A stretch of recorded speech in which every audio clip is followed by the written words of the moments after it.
কাছে আমি কি বলে যে ক্ষমা চাইবো। এই কমাসে তুমি নিজে কিভাবে তৈরি করে নেবে ভাবতে পারোনি তো? আমিও ভাবতে পারিনি যে আমার এই হাত কাপড় কাচতে পারে, বাসন মাজতে পারে, কয়লা ভাঙতে পারে, চড় মারতে পারে। এ তুমি কি করলে? আমার জন্মদিনের নাম করে এত বড় পার্টি ডেকেছি শুধুমাত্র তোমাদের দুজনকার বিয়ের কথা অ্যানাউন্স করবার জন্য। বিয়ে? হ্যাঁ। এই বিশ্বাসঘাতকটাকে? তুমি তো একেই বিয়ে করতে চেয়েছিলে, এর জন্যই তো বছরের পর বছর শিবের মাঝে জল ঢেলেছিলে। ভুল করেছিলাম।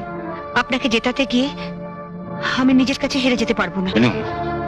আমি চাই তুমি সুখী হও, যা হবার তা তো হয়ে গেছে। তুমি